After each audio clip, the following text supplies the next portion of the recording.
પુરાવા નહીં કહેવાય ને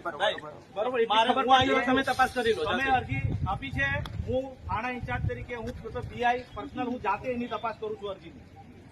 બરાબર પણ મારે એની લિમિટ મારી પાસે 150 અરજીઓ છે હવે દરેક અરજીમાં મારા પાસે આવશે તો આવી રીતે કરશે તો મારે કેવી રીતે કામ કરવાનું પડે બરાબર મને મારી તપાસ કરવા દો તમે મારી તપાસથી અસંતોષ થાય તમને યોગ્ય લાગે તે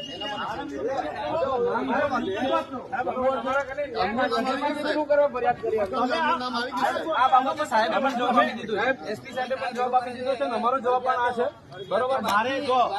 આ લોકો ભલે આવ્યા હતા એસપી સાહેબ જોડે ફરિયાદ નથી થવાની એવું તમે કહી દો કે નથી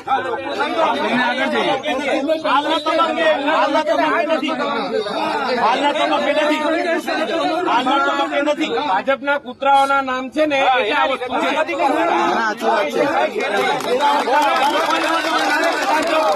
નામ હોત અત્યારે કારના ઉચકી નાખી કાયદો નેવે મેકીને ઉચકી લે સાહેબ પોલીસ કાયદો નેવી મેકીને રાકેશભાઈ વાત સાંભળો આમાં એવું થયું છે કે તમે કાલે રાહ જોશો ને કે આમાં મળશે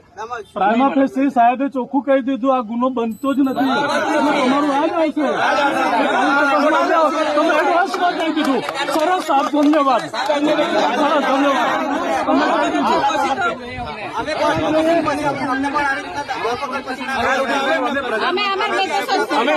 કહી દીધું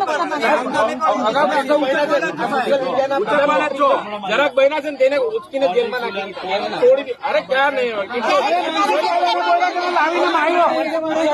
મનસુખ સાહેબ પેલો બોલ્યો તો મારવામાં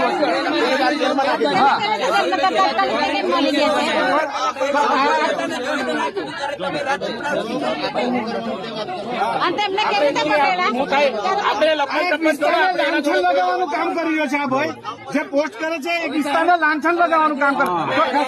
એના માટે સાહેબ એના માટે આપના તરફથી કાર્યવાહી થઈ જોઈએ ને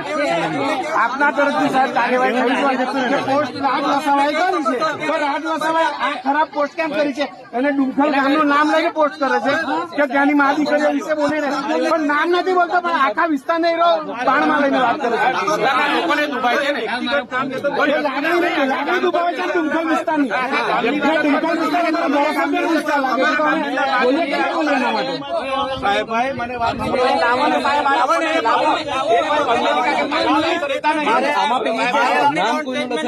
સાહેબ નામ નથી તો પોસ્ટ પર આખા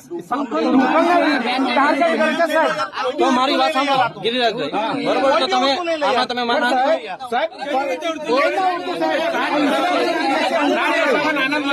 અમે નામ ક્યાં કીધું પણ જે વ્યક્તિએ પોસ્ટ કર્યું કીધું કે વિસ્તારને ટાંકીને એ વિસ્તાર અમારી મતદાર એમાં આવે છે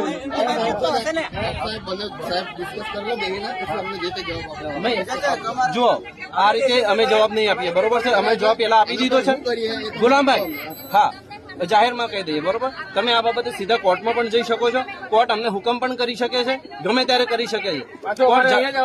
નહીં કોર્ટ જાતે પણ તપાસ કરાવી શકે છે એવું જરૂર નથી પોલીસ બાબતે તપાસ કેટલો સમય થઈ જશે બરોબર એ તો બહુ સમય થઈ જશે કોર્ટ તપાસ કરતા તો બહુ સમય થઈ જશે લાગી જાય એવું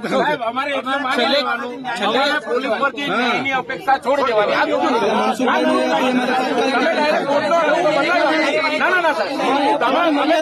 તમે રસ્તો બતાડો અમે પોલીસ કને રાકેશભાઈ અમને સાંભળો પેલા બરોબર છે અમારા પાવર છે ત્યાંથી અમે પાવરનો ઉપયોગ કરી અને એમાં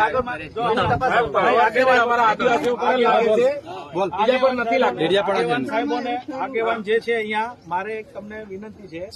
બરાબર છે કે તમે જે મને ફરિયાદ કરી છે જે અરજી આપી છે જે એમની મારી તપાસ ચાલુ છે તો તમે મને એમ માનતા હો કે મેં આટલા લોકોને ભેગા કરી અને પ્રેશરાઇઝ કરી અને આના પછી તપાસ કરાઈ તો એ વાતમાં કોઈ માલ નથી મને જરૂરી પુરાવા મળશે તો એના પર એક્શન લઈશ 110% લઈશ નહીં મળે તો એક્શન નહીં બી લઉં આ મેં જાહેરમાં કીધું કોઈને સારું લગાડવા બી નથી મારે કોઈને સારું નથી લગાડવું મારે નથી આ પક્ષ મારે કોઈ દેવાને મારી પાસે ફરિયાદી આવે છે ફરિયાદી પોતાની ફરિયાદ આપે છે એના પર મારો પોતાનો અધિકાર છે કાયદાથી કે ભાઈ મારે એને યોગ્ય ન્યાય મળે પણ એનો મતલબ એવો નથી કે બધા ભેગા થઈને હું પ્રેશરાઇઝ થઈ જાઉં અને એનાથી મારી તપાસને કોઈ અસર થાય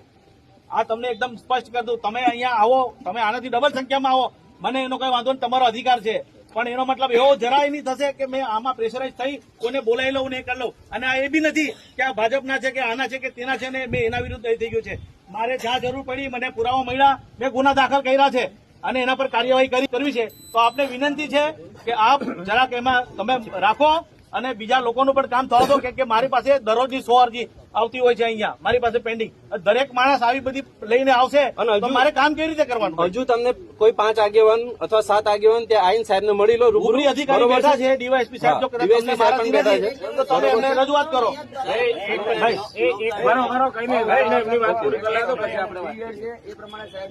ક્યારે આપેલી ક્યારે